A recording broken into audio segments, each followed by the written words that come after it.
మా విరోధుల్ని అణిచివేస్తాం, మా మీదకి లేచి వారిని త్రొక్కివేయదాం. ఈ మాటను మనం ఎలా అర్థం చేసుకోవాలి? ఈ వాగ్దానాన్ని మనం ఎలా తీసుకుంటాం? దేవుని సహాయం వలన, దేవుని ప్రమేయం వలన, ఆయన ఆగమనం వలన, ఆయన యొక్క కృప ద్వారా మనం సంపూర్ణ విజయాన్ని పొందాలనే దేవునికి ఆలోచన. దేవుడు మనకెల్లప్పుడూ విజయాన్ని ఇవ్వాలని ఆశిస్తున్నారు.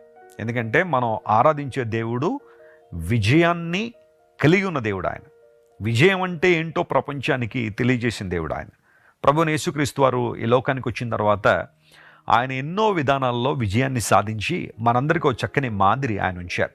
బహుశా మీరు అనొచ్చు ఆయన దేవుడు కాబట్టి విజయం సాధించాడని.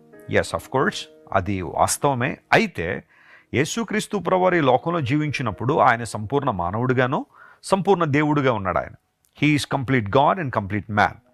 అయితే ఆయన శోధన అనుభవించినప్పుడు, ఆయన బాప్తిజం పొంది అరణ్యానికి కొనుపోబడిన తర్వాత ఆయన శోధించబడ్డారు కదా, అపవాది శోధించారు. 40 రోజులు ఉపవాసం ఉన్న తర్వాత ఆకలి నిమిత్తం అపవాది శోధించాడు. అయితే యేసుప్రభు ఆ శోధన జయించారు. లేఖనముల ద్వారా, వాక్యాన్ని ఎత్తిపట్టడం ద్వారా యేసుప్రభు శోధన జయించారు.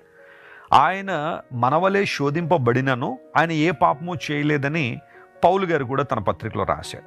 అంటే యేసుప్రభు వారు సర్వసాధారణంగా మనం ఎదుర్కొంటున్న సవాళ్ళు ఏవైతే ఉన్నాయో, శోధనలు ఏవైతే ఉన్నాయో, వాటి గుండా ప్రభువు వెళ్ళి మనందరికీ ఒక చక్కని మాదిరిని యేసుప్రభు ఉంచారు. ఆయన శరీరంలో ఉండి ఆయన శోధన జయించాడు. అంత మాత్రం కాకుండా ఆయన శత్రువుల యొక్క పన్నాగములను యేసుప్రభు జయించారు. కొన్ని సందర్భాల్లో ఆయన చుట్టూ ఉన్న శాస్త్రులు, పరిసయ్యులు, సద్దూకయ్యులు ఇలాంటి వారందరూ వాస్తవానికి సైద్ధాంతిక పరంగా వారందరూ విభజించబడి ఉన్నప్పటికీ కూడా ఆయన విమర్శించాలనుకుంటే అందరూ ఒకటే అయిపోయేవారు. అలాంటి యూనిటీలు కొన్నిసార్లు ప్రపంచంలో ఉంటాయి కదా. యేసు ప్రభువారు వారు కూడా యేసయ్యను శోధించాలని అనేక ప్రశ్నలు అడిగినప్పుడు ప్రభువు వారిని జయించాడు. ఆయన ఆ తదుపరి ఆయన మరణాన్ని జయించి తిరిగి లేచిన పునరుత్థానుడు. ఆయన మరణము నుండి మనల్ని విడిపించగలిగిన దేవుడు మరణాన్ని జయించి తిరిగి లేచాడు. ఆయన పునరుత్థానుడై తిరిగి లేచాడు. అందును బట్టి యేసుక్రీస్తు ప్రభువారిని వెంబడించే మనము కూడా జయించే వారంగా ఉండాలని దేవుడు ఆశించాడు.